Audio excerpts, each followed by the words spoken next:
Mil gracias por la invitación. A ver, yo no les voy a hablar de coyuntura. Les voy a hablar de lo que está más allá de la coyuntura y de lo que está por debajo de la coyuntura.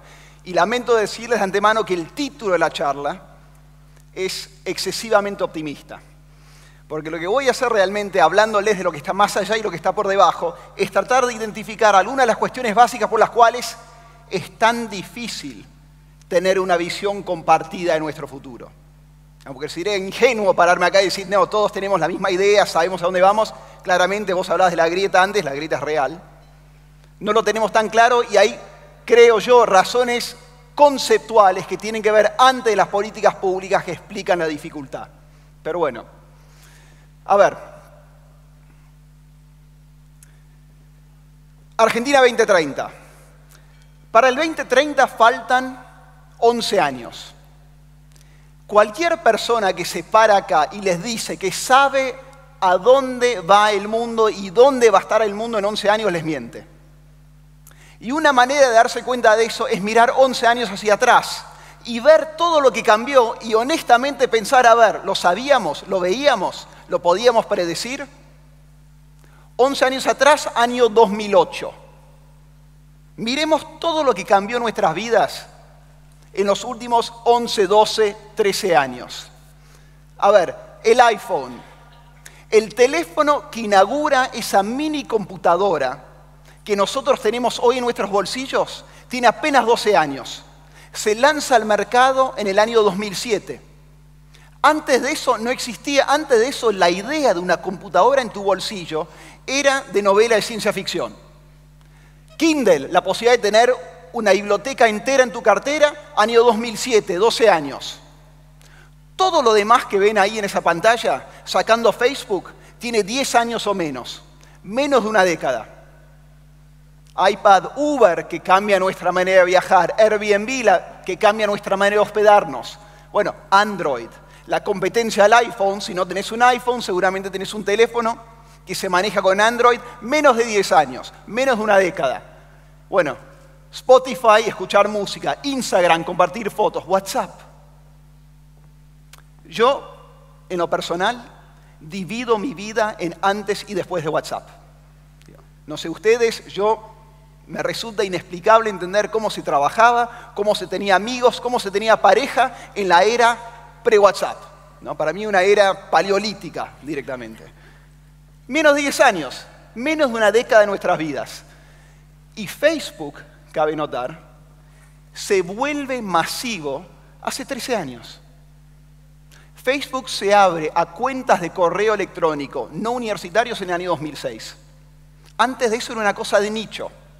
Acá vemos enormes cambios en nuestra manera de relacionarnos con otros y con nosotros mismos en el espacio de una década. Porque aunque el iPhone se lanza en el año 2007, era carísimo. Y seguramente casi ninguno de nosotros lo tenía.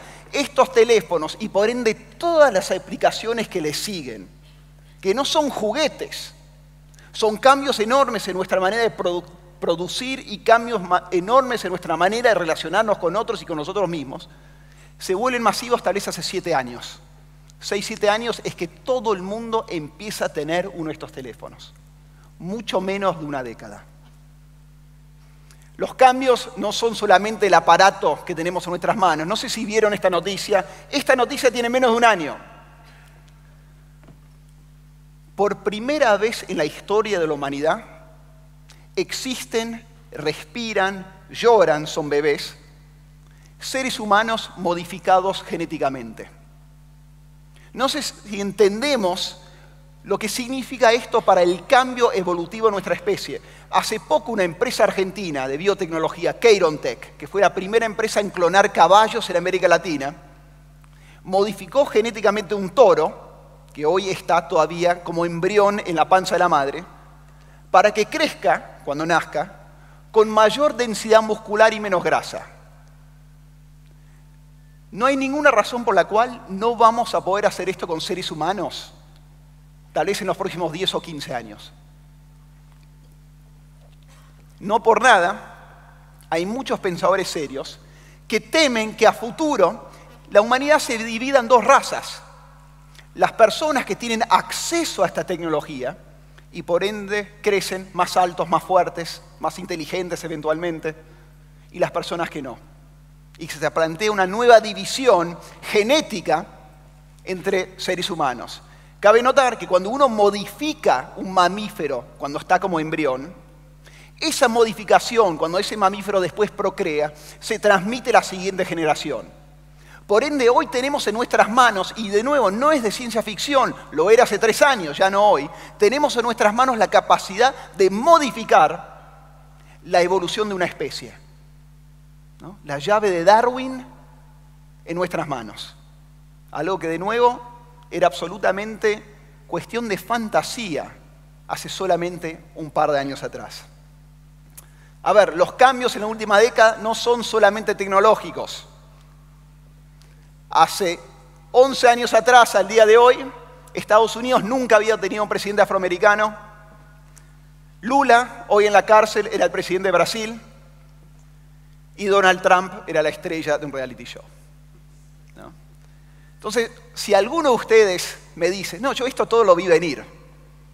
Yo año 2005, 2006, esto te lo decía, lo tengo escrito. Lo mandé en un mail a un amigo y lo tengo con la fecha. Me iría a sentar a estudiar con ustedes inmediatamente. Pero dudo, porque nadie lo vio venir. Nadie vio venir estos cambios, nadie vio venir estos impactos. Ni los tecnológicos, ni los políticos. Los políticos son enormes, los cambios. Y andás a ver los cambios que se vienen en un futuro, ¿no? Con todas las cosas que vemos, no solamente en América Latina, pero también en Estados Unidos, en Asia y también en Europa. ¿Y qué quiere decir esto? Quiere decir un par de cosas, pero lo primero que quiere decir es que no alcanza que un país tenga las famosas políticas de Estado. ¿Escucharon la verdad este concepto de las políticas de Estado? ¿Sí o no? ¿Sí? Ya lo dormí, veo, ¿no? 5 minutos y planchados. ¿Políticas de Estado sí les suena? Sí. Bueno, la idea, ¿no?, de que hay una continuidad en las políticas públicas. Que cuando sale un gobierno y entra otro, no se cambia todo, sino, bueno, tal vez se cambia un poco, pero más o menos se avanza por el mismo lado. No alcanza. No alcanza porque vos podés tener continuidad de políticas, pero si estás yendo a contramano de las tendencias globales, ¿de qué te sirve? No te sirve de nada. O sea, a pesar de la dificultad de imaginar el futuro, de alguna manera le tenemos que encontrar la vuelta. Y eso implica, quiero sugerir, una serie de desafíos que son intelectuales, que son conceptuales, que vienen antes de las políticas públicas, vienen antes de sentarse a planificar políticas públicas para el desarrollo. Por ejemplo, tenemos una necesidad imperiosa y nos cuesta un montón en la Argentina pensar la coyuntura ampliada. La coyuntura ampliada. ¿Qué quiero decir con esto? A ver, un gobierno, un país, puede trabajar un montón renovando aeropuertos, pavimentando rutas, arreglándole el techo a las escuelas, conectando cloacas y redes de gas. Todo un trabajo que es ultra importante y que tenés que hacer, ¿no? Lo tenés que hacer. Pero haciendo eso, lo único que estás logrando, lo único, es ponerte al día con la agenda del siglo XX. Estás haciendo lo que otros países hicieron décadas atrás. Y si solamente haces eso, algún día haces una pausa, parás la pelota, mirás al tu alrededor y decís, che, sigo 15 años atrasado. ¿Por qué? Porque no incorporaste ya la agenda del siglo XXI. La agenda del siglo XXI, que cabe notar, es la agenda del siglo en el cual estamos viviendo. No estamos viviendo en el siglo XX. Estamos plantados ya en el siglo XXI.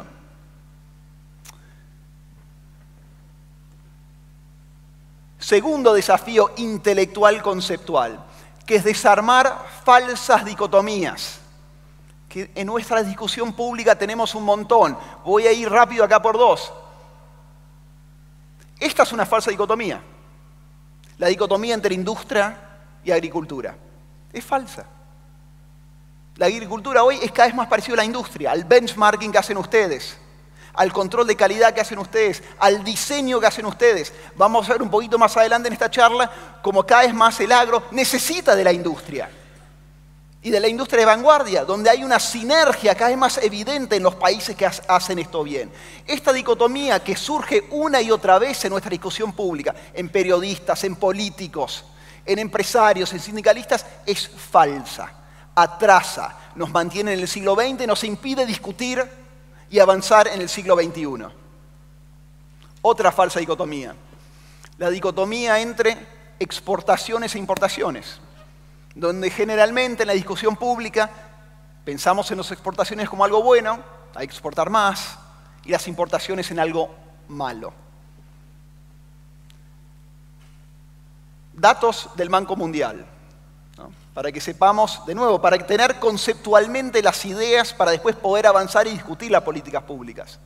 Datos del Banco Mundial, de los 175 países por los cuales el Banco Mundial tiene datos, o sea, de todos los países que el Banco Mundial tiene información, Argentina, de todos los países, es el país más cerrado del mundo. Hoy, y hace 2 años, y hace 4, y hace 5, y hace 10, y hace 12. De todos los países del mundo, nosotros somos el país que menos importa vis a vis su PBI. De todos. Incluso en los últimos años. No hemos abierto la economía más que en el gobierno kirchnerista. No lo digo como algo bueno o malo, digo como un dato objetivo. Y de todo lo que importamos, que es poquísimo, entre el 10 y el 12% son bienes de consumo. O sea, bienes que salen a la venta, que no son para la producción. Es un dato, y es un dato que es muy difícil de meter en la conversación pública, y si no pensamos esto, si no lo reconocemos, si no lo sabemos, vamos a pensar mal la política económica, porque vamos a partir de premisas equivocadas. El primer desafío intelectual, entonces, conceptual, era pensar la coyuntura ampliada. El segundo desafío era desarmar falsas dicotomías. El tercer desafío, central, hablar de los temas tabú, de los temas difíciles, de los temas políticamente incorrectos, de los temas que nos dan miedo poner sobre la mesa, de los temas, y espero que nadie mire este programa porque hace mal y para eso está Netflix, de los temas que si vos lo decís en intratables, te linchan. ¿Cuáles son los temas tabú? Les voy a dar un ejemplo de un tema tabú.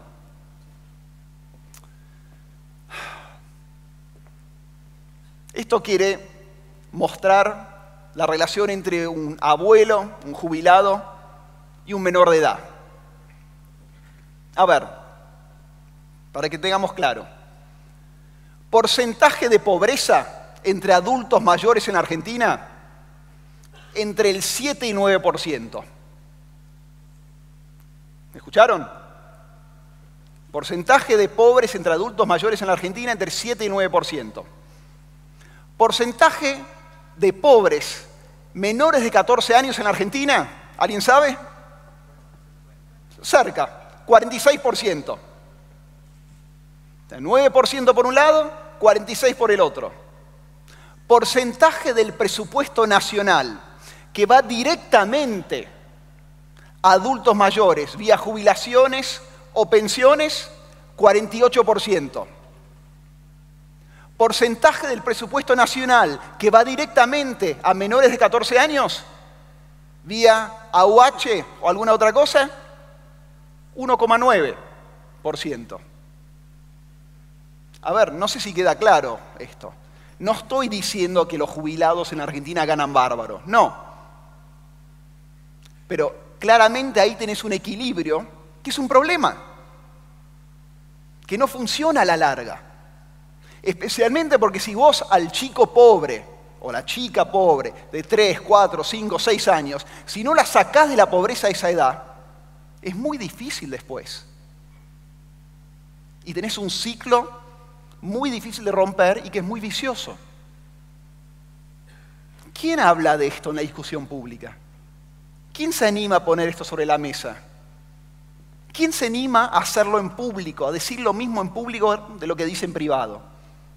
Este es un tema central en la Argentina del futuro para el desarrollo. No cómo lo resolvemos, que hay que resolverlo, pero por lo menos cómo lo empezamos a discutir. Este tema y otros como este, que parece como no existieran. Y aunque parezca que no existieran, nos impactan ya y nos van a impactar mucho más en el futuro.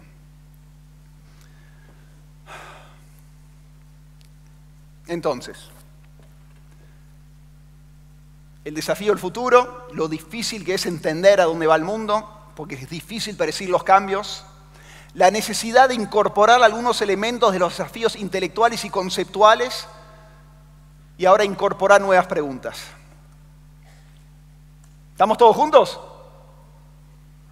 Sí, esto me recuerda cuando yo era adolescente, iba a citas a ciegas, ¿no? Porque yo no podía conseguir una chica yo solo, entonces mi amigo conseguía una chica, traía una amiga, salíamos los 4, y a los 5 minutos de estar hablando con la chica en algún bar te das cuenta que ella tal vez te miraba, pero en el fondo, ¿viste?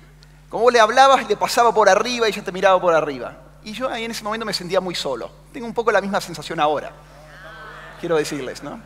Y la verdad que esa sensación que la tenía dormido acá adentro, en un puño cerrado, apretado, gracias a mucha terapia, siento que ese puño se afloja si ustedes no me contestan, ¿no? O sea que les pido, por favor, estamos todos juntos. ¿Me explico hasta ahora? Bueno, incorporar nuevas preguntas. En la Argentina siempre estamos haciendo las mismas preguntas, ¿no? Y el tema no es tener preguntas o desafíos. El problema es que cuando son siempre los mismos desafíos o las mismas preguntas, porque significa que no avanzás nunca. A ver, les doy un ejemplo de una pregunta central que nadie se hace en la Argentina. Este es el gran debate político del siglo XX. El gran debate político del siglo XX era este. ¿Cuánto le dejamos al Estado y cuánto le dejamos al mercado y a la sociedad civil? ¿No? Esa es la gran discusión del liberalismo, es la gran discusión del marxismo. Esta pregunta, que espero que la reconozcan, está saldada en casi todo el mundo. Acá no. Pero es una pregunta del siglo XX.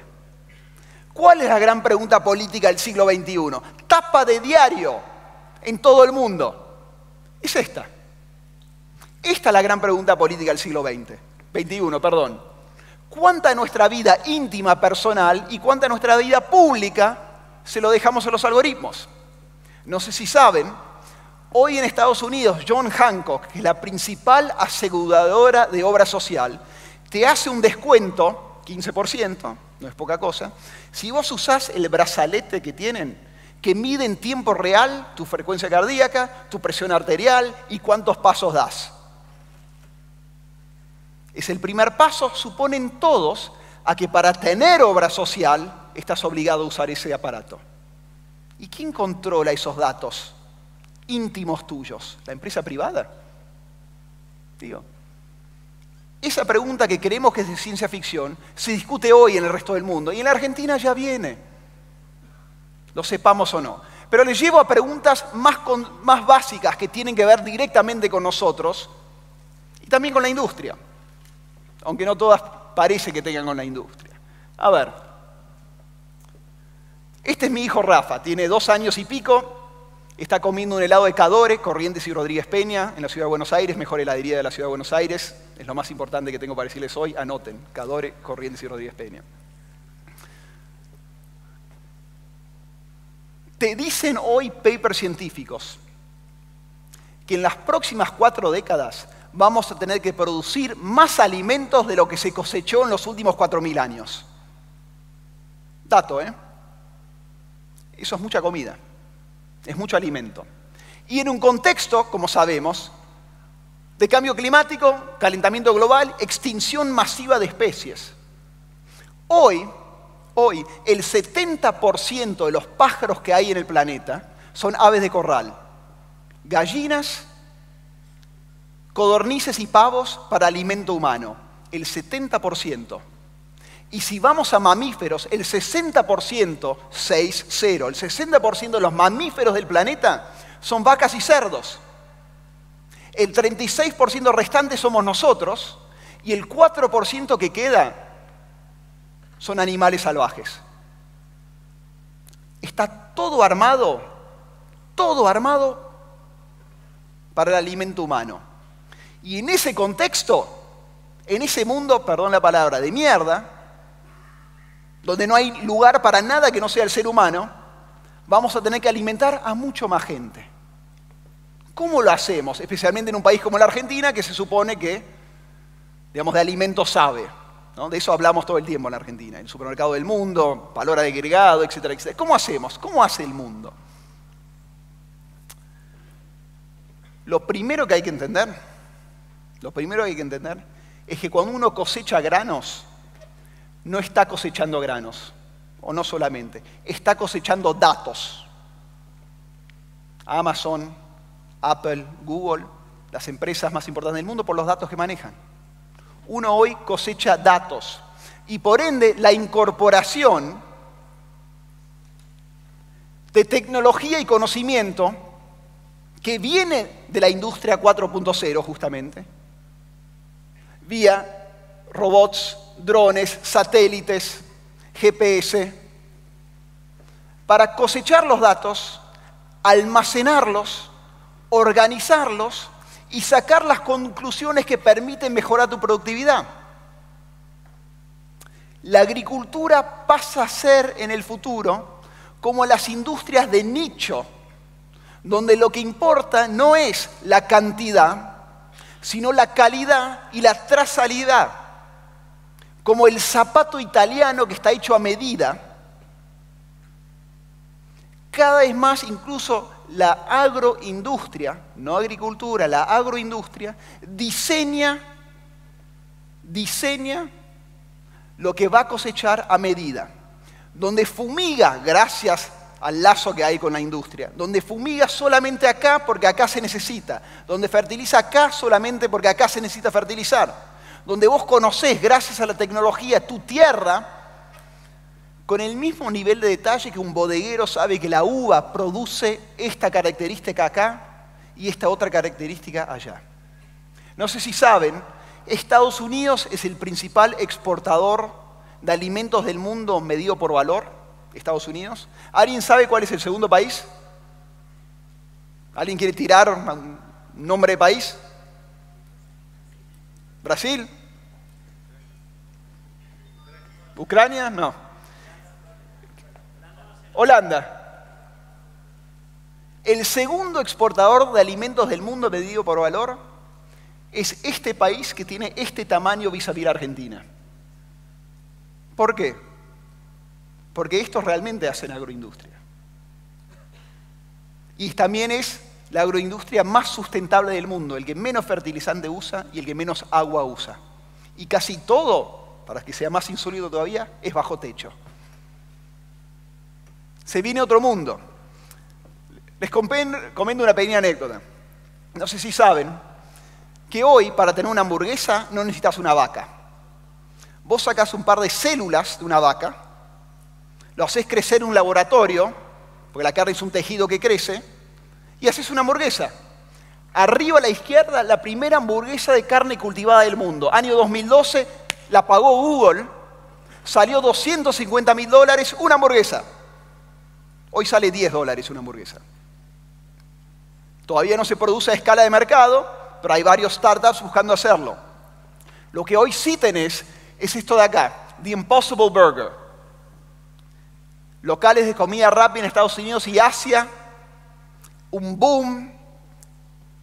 Estos tipos, lista corta, Premio Nobel de Química de Stanford, una especie de genio, identificaron la molécula que hace que la carne parezca carne en la boca.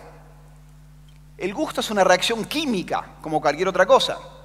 Esa molécula la encontrás en distintos legumbres, incluido incluso la soja. Sacas muy poquito, incluso lo podés fabricar en un laboratorio, lo haces crecer y haces una hamburguesa vegetariana con remolacha, por ejemplo, para que la puedas cocinar jugosa o a punto, para que sangre.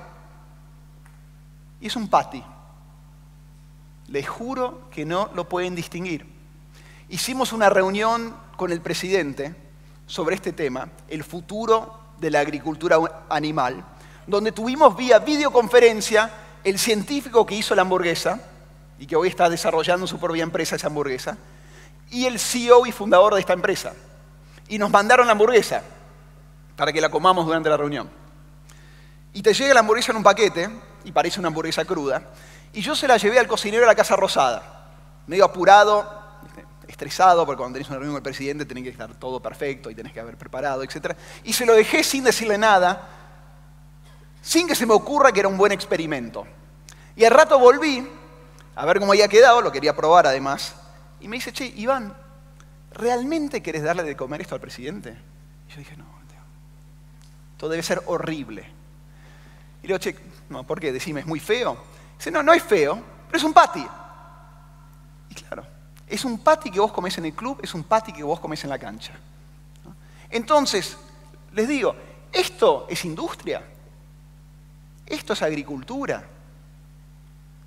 En el mundo que se viene, el mundo que ya existe, esa frontera, en algunos rubros por lo menos, es cada vez más difuso. Es cada vez más difícil de elucidar, no sé si existe la palabra. ¿Existe la palabra? Sí. Esa frontera. Pero bueno, avancemos. ¿En qué consiste una educación a prueba de robots? ¿No? Como un chaleco a prueba de balas. Una educación a prueba de robots. Si es cierto que la inteligencia artificial, los algoritmos, vienen a llevarse el 40 o el 70 o el 30% de nuestros empleos, dependiendo a quién le preguntes, ¿cómo educás para ese mundo? ¿Cómo haces? ¿Cómo formamos a futuros ciudadanos? Hoy hay una discusión coyuntural donde no hay consenso. En Estados Unidos vos tenés universidades excelentes que están cerrando sus carreras de antropología, de filosofía, de literatura, obligando a esos alumnos a tener un campo paralelo en ciencias de la computación. La idea es que si no, no vas a conseguir laburo. En Francia, en cambio, el Ministerio de Educación francés está volviendo a poner en los colegios primarios como materia obligatoria filosofía, latín clásico y griego clásico. ¿Qué piensan los franceses? Dicen, ese chico o chica de 12 años, no tenemos idea de qué va a laburar. No sabemos qué trabajos van a existir, los que se van a destruir, mucho menos sabemos los que van a ser creados. Por ende, prepararlo en algo técnico a tan joven edad no tiene ningún sentido, siempre llegas tarde. Lo mejor es anclarlo en valores centrales como los derechos humanos, el pensamiento crítico, la capacidad de discernir información verdadera de información falsa, ¿no? Cada vez un tema más candente, y además algo cada vez más importante y que es central, creo yo, para un país como la Argentina, que quiere exportar cada vez más y donde queremos empresas que crezcan y salgan al mundo y por qué no que tengan sedes en el exterior, flexibilidad cultural. La capacidad de trabajar con y relacionarte con personas que vienen de distintos ámbitos, distintas culturas, distintos países, distintas religiones, con personas que viven y piensan de manera muy distinta. ¿No? ¿Cómo educaríamos si pensamos que nuestras empresas en los próximos 10 años van a estar abriendo sedes en Turquía, o en Bangladesh, o en India, o en Indonesia, para nombrar algunos mercados enormes, donde ¿por qué no podemos pensar que en las próximas décadas nuestras empresas tienen presencia allá? ¿Cómo vamos a formar a nuestros futuros industriales? ¿No necesitan esa flexibilidad cultural, ese multiculturalismo que las máquinas no pueden hacer, que los algoritmos no pueden hacer? Por eso la educación del futuro cada vez más se piensa es una combinación muy creativa entre sí cierta base técnica, programación robótica, algo hay que saber si sos muy chico, pero también un amplio espectro de valores y de habilidades humanistas que son los que te marcan la diferencia en un mundo de máquinas. ¿De qué vamos a trabajar? Estos son los robots de Boston Dynamics. No sé si los vieron en Infobae alguna vez, de vez en cuando suben videos. Hicimos una reunión con el CEO de esta empresa también. Estos son los que están en la vanguardia del desarrollo de robots que se mueven como animales o seres humanos. ¿De qué vamos a trabajar? ¿Cuál es el estado de discusión en el mundo de esto? ¿De qué se está hablando? Vamos desde lo más concreto a lo más futurista. Yo soy partidario de opción 2 acá, entre comillas, pero bueno. Opción 1. ¿Qué representa esto? Esto representa la propuesta de Bill Gates, que no sé si la escucharon, de que hay que ponerle un impuesto a los algoritmos. O sea, si es cierto que te van a reemplazar a vos, y a mí, y a vos, por un algoritmo que es más productivo y más barato, hay que meterle un impuesto. Hay que meterle un impuesto. Porque vos pagabas impuestos de ganancias, etc. Y esa plata se fue. Y además, si competimos solamente el humano contra la máquina vis-a-vis costo, perdemos siempre.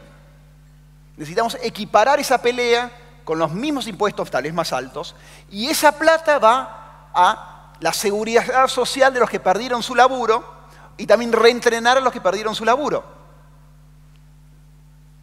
Esa es una de las discusiones que se da hoy en el mundo, ¿no? Un impuesto a los robots. La segunda discusión, la de ahí abajo, es el ingreso básico universal. El país que probó esto hasta ahora como experimento fue Finlandia por un año el año pasado. 2.000 personas tomado al azar entre 25 y 56 años, 560 euros por mes. A ver qué pasaba. ¿Buscás trabajo? ¿No buscás trabajo? ¿Te estresa? ¿Te sentís mal porque recibís plata del Estado? ¿Resultados? La verdad, poco tiempo, un año, inconcluso. Lo que sí queda claro, por lo menos en el caso finlandés, es que la gente siguió a buscar laburo, siguió buscando trabajo, pero muchos lo que hicieron fue tratar de armar sus propios emprendimientos. O sea, usaron ese colchón para tratar de ser sus propios jefes, idear algún proyecto que los motivaba y no trabajar solamente para alguna otra persona. Vamos a ver en el futuro seguramente más y más ejemplos de países o regiones que experimentan con esto. Porque, de nuevo, si todos vamos a perder el laburo, si muchos vamos a perder el laburo, necesitamos soluciones más creativas.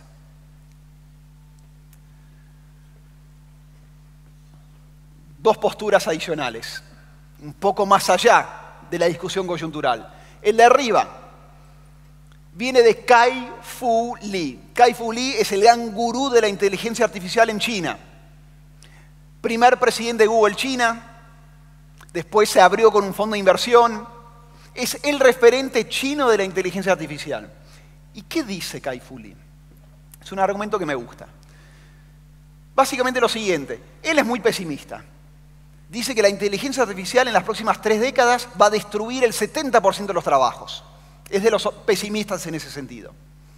Pero dice que al mismo tiempo es una oportunidad para reconectarnos con lo que realmente importa de nuestra humanidad. ¿Y qué es lo que importa de nuestra humanidad? Importa el cara a cara, la empatía, las relaciones humanas. Y eso además son los trabajos que la máquina no puede hacer. La máquina no te puede mirar y consolarte. La máquina no lo hace eso. Y por ende los trabajos del futuro, dice, no son los trabajos técnicos. Con esos no alcanzan. Los trabajos del futuro, los realmente importantes, los que no pueden hacer las máquinas, son los trabajos de la niñera, la ama de casa, el maestro, el médico, que ya no es el tipo que lee tu resonancia magnética, eso lo hace el algoritmo, sino es el que te acompaña en el proceso de cuidado y recuperación. Esos laburos tampoco alcanzan. También los laburos del futuro son los que hacen hoy voluntarios, por ejemplo, que van a limpiar el graffiti de las paredes de barrios azotados por la droga o la guerra entre pandillas. Los trabajos del futuro son los que implican la relación directa con el ser humano y la rehabilitación de comunidades. Pero eso requiere una vuelta de tuerca mental, porque esos trabajos hoy no tienen ni prestigio social ni los pagamos bien. Va a hacer falta darles prestigio social y pagarles bien en el futuro. ¿Se entiende el argumento? ¿Sí? A mí es un argumento que me gusta, la verdad. Me parece un lindo argumento. El reloj, el último argumento de esta discusión sobre qué vamos a trabajar en el futuro. De nuevo, yendo de lo más concreto a lo más abstracto. ¿Qué tenemos como seres humanos? Somos dueños solamente de nuestro tiempo. Piénsenlo. Lo único que cada uno de nosotros tiene es tiempo. Y además no sabemos cuánto va a durar ese tiempo. Es lo único que tenemos. Ahora, ese tiempo se divide en dos partes. El tiempo de la necesidad, que es el tiempo que compartimos con otros animales. Es el tiempo que nosotros usamos para asegurar nuestra supervivencia. Comer, ponernos un techo, tomar agua, etc. Y eso lo hacemos a través del trabajo, ¿no? El animal sale a cazar, nosotros tenemos una cultura social que nos permite mantener nuestra supervivencia. Ese es el tiempo de la necesidad. El tiempo de la libertad es todo lo que hacemos una vez que aseguramos que seguimos vivos. Es el tiempo que usamos para leer lo que queremos leer, para compartir el tiempo con los seres queridos, para dedicarnos a las causas que nos motivan, para aprender las cosas que queremos aprender. El tiempo de la libertad es lo que nos distingue de los animales. ¿Se entiende hasta ahora? Bueno, hay algunas personas que están argumentando que el auge de la inteligencia artificial y la robótica lo que va a hacer es reducir el tiempo a la necesidad, porque el laburo lo hacen las máquinas y de manera más eficiente y más productiva, y expandir el tiempo a la libertad. Pero ¿cuál es el problema? El problema hoy es que el tiempo a la libertad, para mucha gente la entendemos como desempleo. Y lo que hay que hacer, según algunos, es el giro conceptual para que el tiempo a la libertad no sea visto como el desempleo negativo, sino como la oportunidad de hacer las cosas que a vos te apasionan. Pero para eso nuevamente hace falta una red de políticas públicas y un cambio mental que hoy no tenemos. No sé si se entendió, después cualquier cosa lo podemos ver. Para ir cerrando, esto lo mencionaste vos y me parece tal vez una de las cosas más importantes. El desafío de la democracia. Tenemos la necesidad de ser más ambiciosos con cómo entendemos la democracia en Argentina. Generalmente la pensamos solamente como instituciones, división de poderes, independencia judicial. La democracia es más que eso. Es también una cultura. Es una serie de actitudes, una serie de valores, una serie de conductas que si vos no tenés, no funciona la democracia. Digamos, doy un ejemplo tal vez burdo y pido perdón por lo burdo del ejemplo. Pero el INDEC, si tiene, y no sé si lo tiene, una carta orgánica, seguramente en ningún lado de esa carta orgánica dice no vas a falsificar los números. Porque es obvio que no lo vas a hacer. No tiene que estar escrito. Son las reglas implícitas no escritas. Esa es la cultura democrática. Sin eso las instituciones no funcionan. Y además, la cultura democrática permite otra cosa, que vos mencionabas, el juego en equipo. Que el desarrollo no sea siempre un juego de suma cero, que para ganar vos tengo que perder yo, o viceversa. Que podamos ganar los dos, tal vez un poco menos, pero los dos en el mismo camino. ¿Y por qué es tan importante el juego en equipo, la cooperación? No sé si alguien leyó este libro. ¿Alguien? Una persona, algunos. Harari, historiador israelí, uno de los gurúes intelectuales del momento. Él en este libro plantea una pregunta que es muy interesante, que es la siguiente. ¿Por qué el ser humano? ¿Por qué de todos los animales del mundo nosotros conquistamos al mundo y no el león que tiene un diente más grande y es más fuerte, o el chimpancé? ¿Por qué está todo armado para que nosotros comamos a los otros animales y no al revés? ¿Por qué conquistamos nosotros? Y la respuesta que da, que es inverificable, pero que es interesante, es solamente el ser humano tiene la capacidad de cooperar de manera amplia. Piensen en el nacionalismo, ¿no? Italia, antes de ser Italia, era una serie de ciudades y principados que competían. Se crea la idea de Italia, el nacionalismo, y de repente millones de personas que no se conocen y que competían pasan a cooperar. Ningún otro animal puede hacer eso. El león coopera con su manada, nada más. Nosotros cooperamos todos los días con millones de personas que no conocemos, a través del dinero, a través de prácticas religiosas. Creamos cosas que permiten cooperación masiva. Por eso conquistamos al mundo. Y eso me lleva a la Argentina. A mí esto me deprime enormemente, pero bueno. 1983, vuelta a la democracia. Principios de 2016. Y como voy a ser intelectualmente honesto, les digo, cuando hice esto, tenía bien los números hasta esta fecha.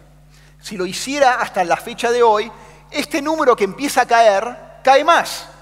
¿No? Sabemos que no tuvimos unos 2 años económicos buenos los últimos 2 años. Este número caería todavía más. Pero para ejemplificar esto sirve. Este es el crecimiento del Producto Bruto Interno per cápita de la Argentina, bien hecho. Economistas, dólares constantes, etcétera, etcétera. Crecimos, un poco ciclotímico, pero crecimos. Ahora, ¿qué hubiera pasado si en vez de crecer como crecimos nosotros, crecíamos como creció Chile en este periodo de tiempo y partiendo de donde estábamos nosotros? ¿Dónde estaríamos hoy? Estaríamos acá. ¿Y esto qué es? Esto es literalmente Finlandia. Ese es el PIB per cápita de Finlandia. Según muchos, el país más productivo, más innovador, más honesto del mundo. Si hubiéramos crecido como Chile en esos 32 años, seríamos Finlandia. Y ponele que no te gusta Chile y tomamos los más parecidos a nosotros, que son los uruguayos. Si hubiéramos crecido como Uruguay, estaríamos ahí. Es menos que Finlandia, obviamente, pero tampoco es poca cosa, porque es más que España. O sea que si a partir del 83, de donde estábamos, crecíamos como creció Uruguay, nuestros vecinos, los más parecidos a nosotros posible, hoy tendríamos un PIB per cápita más alto que los españoles. País bastante desarrollado. ¿Y qué quiere decir esto?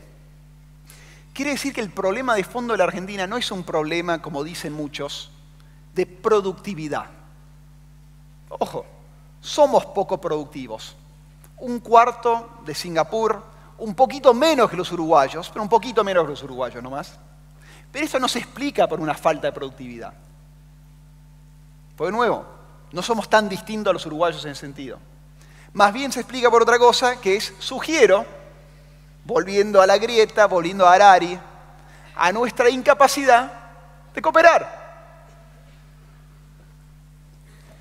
Nuestra incapacidad de generar, por toda una serie de razones, entre ellos, quiero decirles, intelectuales y conceptuales, o sea, antes de las políticas públicas, que nos impiden generar esos consensos que nos permiten avanzar. Ahora, la última reflexión para cerrar, quiero volver a esto. 83-2016.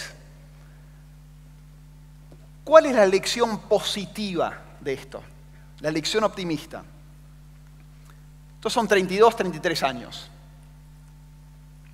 Eso quiere decir una cosa o dos cosas muy importantes. Por un lado, 83. Yo empiezo el 83 porque el 83 es la democracia es la ciudadanía somos nosotros.